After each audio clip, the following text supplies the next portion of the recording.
I'm aware that many of you have expressed a desire for online counseling, and to that effect, we have a sponsor who will help you and assist you in that respect. So if you will, go beneath the video, you'll find a link to our online counseling sponsor. They have a whole team of counselors that can help you.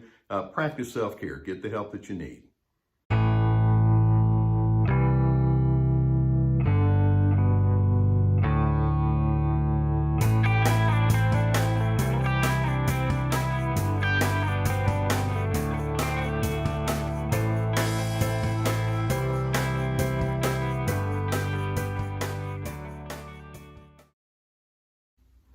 There are all sorts of scenarios where you can have some initial positive impressions with other individuals, and it seems as though that relationship might be a very uplifting kind of a thing for you.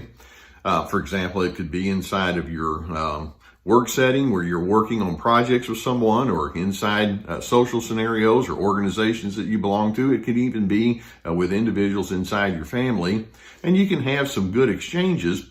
But over time, a larger question can emerge in your mind, and that is, how far can I trust this person? Is this somebody that I could give full disclosure to? Is this somebody that could come deeper and deeper into my personal circles with? And that's a very important thing for you to ascertain, because trust, of course, is one of the bedrock ingredients of healthy, deepening relationships.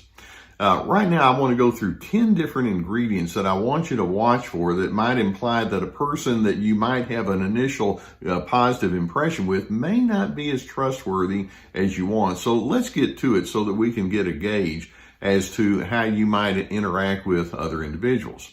Now, the first thing that I like to watch for is how superficial an individual might be with their personal disclosures. Trust is built upon allowing one another to know each other from the inside out. And there are some individuals you realize over time, they don't really reveal a lot about what's going on the inside. I mean, it could be something like you notice that they had a reaction, and you may ask the person, hey, why did you respond to your sister that way? And you're just kind of talking to them. And it's like, that's just sort of the way that we interact with each other. And they don't really get too deep into it. Okay, what they're doing is they're saying, I don't really like to engage in personal vulnerabilities. I don't like to talk about what's on the inside of me. And it can be all sorts of other kind of things. It may be why they work on a project as diligently as they do, or why they don't work on projects, and what's going on in their thinking. And they just continue to give you superficial responses. That's their way of saying, don't get too close to me, because I just don't do that kind of stuff. A second indicator that a person might not be very trustworthy is there are some individuals who just seem to have an inability to learn from their mistakes. You know, you've heard it said, you can learn a lot by the mistakes that you make. Well, many individuals who are not really trustworthy, it's like, I don't like to talk about my mistakes.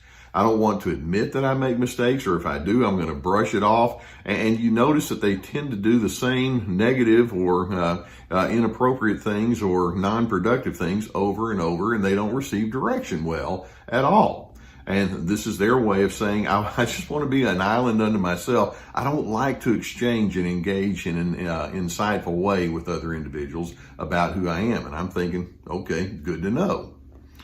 A third indicator that a person might not be terribly trustworthy is individuals who give lots of unsolicited advice, but then interestingly, they tend not to be all that eager to receive other people's input. For example, when something happens, that individual may say, well, you need to do this, or I think you ought to try such and such, and they're very free in letting you know, here's the way I think things ought to be. And yet, when it comes time to doing some brainstorming where you think, well, there are a lot of different angles we need to look at here, it's like, no, I already told you what you need to do. And they don't really go much deeper than that. Unsolicited advice is their way of saying, hey, look, there's one person in the room that kind of knows things. It happens to be me. Why don't you just do what I tell you? And then that leads to a fourth indicator that a person might not be trustworthy when you pick up on the fact that they can be easily critical. You'll notice, I mean, we all have some things that we don't like or we don't care for, and we may comment on it here and there, and that in and of itself isn't necessarily a huge red flag. But there's some individuals who do that way too easily. It's like whenever they see something, it's almost as though they're obliged to say, let me tell you what's wrong with that one. Or this person over here, let me explain to you how defective they are. And they go to that place of criticism far too willingly and far too easily. And it's just one of those over and over kind of things. And of course, I'm thinking, okay, I'm probably next. Or what are they saying about me behind my back? Criticism is an indicator that trust is not something that you want to necessarily hand over. A fifth indicator that a person might not be fully trustworthy is that they can be generally evasive or coy or vague in terms of revealing their plans and their activities. For example, it may be that you'll say something to the effect of, hey, I've got thus and such going on this weekend. What about you? It's like, I'm not really sure.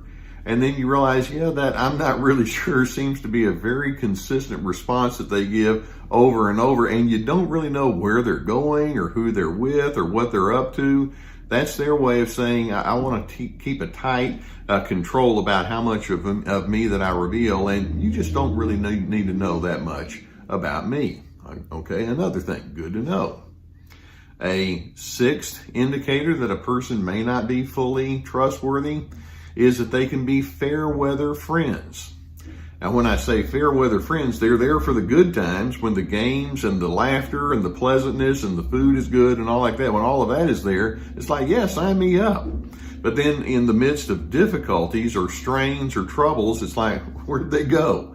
I always say crisis reveals character. When you're in your moments of crisis and then someone shows up and says, here I am, how can I help you? Okay, that's somebody I can trust. But when you're in a moment of crisis or there's a difficult thing that you're wanting to process and it's like, I don't know if I want to go into that. It's like, okay, so what you're saying is let's keep things shallow. I'm catching on. A seventh indicator that a person may not be fully trustworthy is people that have consistent inconsistency. Do you notice? Do you know of certain people that they may say, "Okay, I'm gonna do such and such this weekend," and then the weekend comes along. It's like, I thought they said they were going to do that, and they didn't. Or I'll give you a call tomorrow and then check on things, and then that call never happens. Or they make plans and then they're constantly late, or they don't really follow through on things, or they wait till the last minute to get things done. That's what I'm talking about when I say consistently inconsistent. Trustworthy people, their word is their bond. Some individuals, it's like, well, my word, it's fluid. I'll follow through if and when I feel like it. That's a sign of lack of trust. An eighth indicator is the routine mismanagement of anger. There are going to be circumstances where you can feel frustrated and tense and agitated, and sometimes you can just get downright angry. That just doesn't shock me that somebody has moments where they have their anger. Now, what I want to do is I want to watch and see, well, how do you manage that?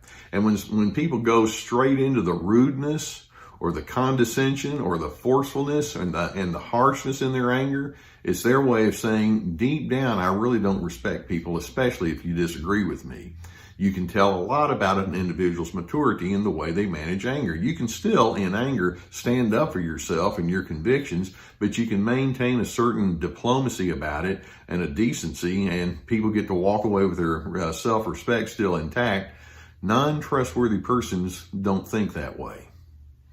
A ninth indicator that a person might not be trustworthy is they may like affection and affirmation, but then over the longer period of time, you realize that they're not really that encouraging or kind in general.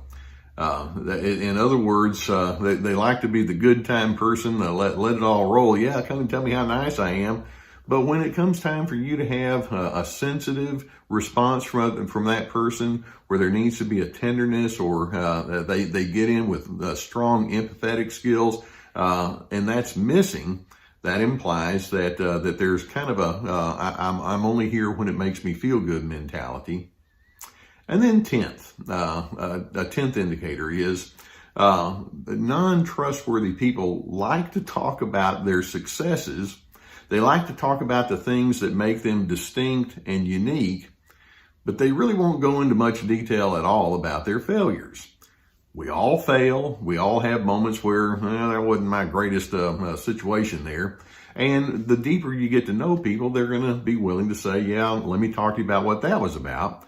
Non-trustworthy individuals, it's like, no, they either blame other individuals if their failures come out. They can have shame about their past and therefore they just can't work through it. They tend to put shame on other individuals and they can't really reveal who they are. They can't be honest about those negative aspects. But like I say, that's just part of our humanity. So let's recognize that trust is built upon openness and honesty and self-disclosure and accountability and approachability. And some individuals can be pleasant and friendly up to a point, but they can't really go into that deeper level. And I'm hoping that you can read these kind of things that I've mentioned and know that there are some people you can only engage with them up to a certain level, but you kind of have to keep your walls of caution up. Now, one final word of admonition or encouragement that I want to give to you is the best way for you to know if another individual is a trustworthy person is for you to be that fully trustworthy individual, because that gives you a good gauge to measure the rest of humanity by. And I hope videos such as this give you some good food for thought and cause you to have that insight into yourself and into other individuals. If you've not already hit the subscribe button to this Dr. Les Carter channel, I would invite you to do so, and we'll have more videos that keep coming. You know, I already have my Surviving Narcissism channel as well.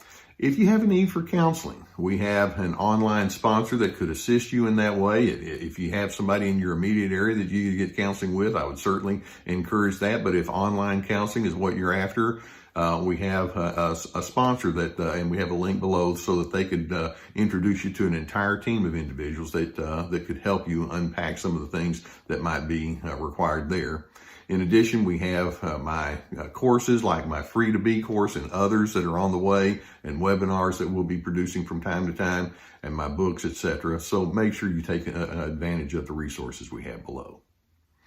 Trust is such an essential ingredient in healthy relationships. I hope that you have a good handle on what it takes to be trustworthy and you understand what non-trustworthy people might be like.